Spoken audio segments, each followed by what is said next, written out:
All right, I was going to try to give a little explanation on this home improvement and furniture assignment that we did today for our fake life. So looking over here at your fake life, when you have your budget, it tells you how much you can afford per month in different categories. And again, these are just recommendations. So this is recommended on the low end and recommended on the high end.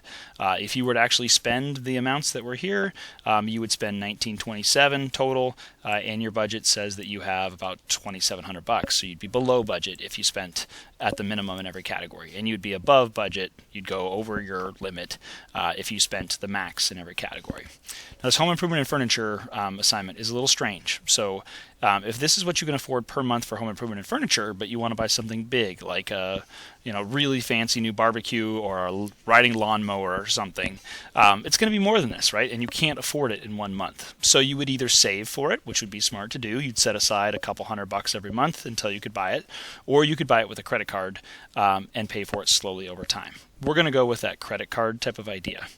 But it still leaves the question of how fancy of an item can I buy? Can I buy the top of the line lawnmower, or do I have to buy something less expensive? So if you know what you can afford per month, and this would work if you were trying to figure out how nice of a car you could buy too. You could use what's called a reverse loan calculator. So you take in what you feel like you can afford per month. So in this example, let's use $217 and 15 cents, and you would go find a reverse loan calculator. So I have one right here. This credit union, Valex Federal Credit Union, has this tool on their website. Okay? And you say, I can afford this much per month. So the amount was $217 and 15 cents. So $217.15. Whoops. And let's say your interest rate, that since you're going to borrow this money, use a credit card, maybe your credit card charges 9.99%. Okay? Now with a credit card, you can take as long as you want to pay back the money, but realistically you should have kind of a goal in terms of how long you want to take to pay back an amount. Now we know we can afford this much per month, but we don't know how much that means in terms of what we can spend. So let's say we want to pay it back, whatever the amount is, in a year and a half. I want to own this lawnmower or this barbecue or both in a year and a half. So I can do 1.5 years paying $217 and 15 cents per month. What does that get me? Okay, if you click calculate, you scroll down, okay, it tells me, and this particular calculator is trying to tell you for a car, but you could use this for any kind of purchase in terms of what you can afford per month, as long as you know what interest you're being charged and how long you want to pay it back, how long you have to pay it back. So it's saying that you could purchase $3,616 worth of stuff, okay, and pay it back in a year and a half if you were paying $217 a month. So this $3,616, excuse me, is kind of the low end of what you could afford if you were trying to stay in your budget of $217 per month. Okay. On the assignment itself, right here, okay, you would put that amount right here, the $3,616. That's what I can afford on the low end.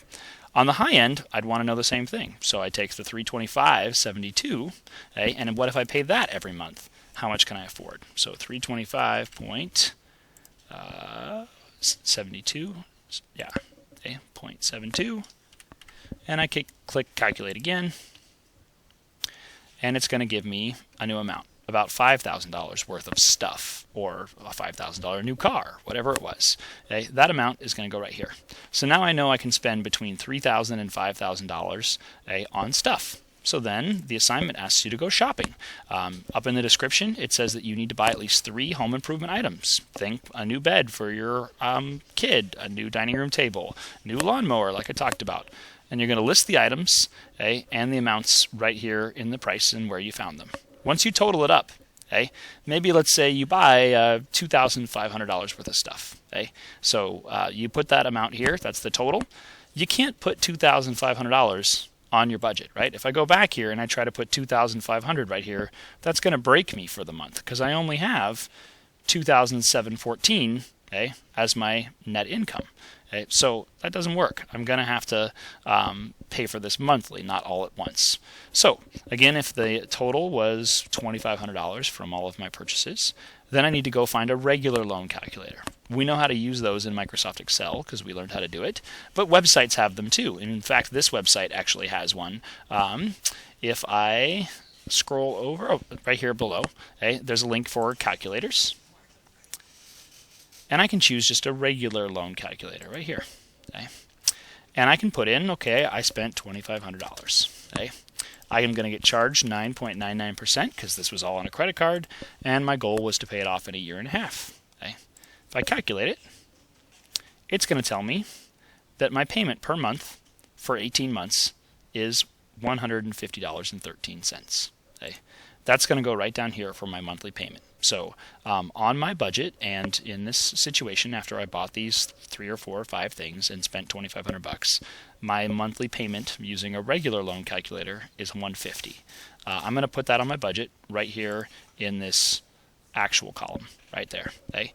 And then the assignment goes on and says, okay, what items did you choose and what were their prices? Put that on your Fake Life budget. So I would go over here or maybe down here, and I'd go to Insert, okay, and I would insert a drawing, and I would choose a text box, okay, and maybe I'd fill it in with white, and maybe I'd put a black border on it, and I would list out the different items that I bought and their prices, okay, in this text box. I don't need any pictures or anything like that. That's fine.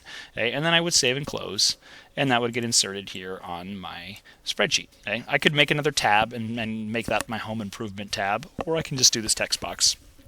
But all I have to do is put in the list of the items and their prices. So that's what this assignment is. That's what we did today in class.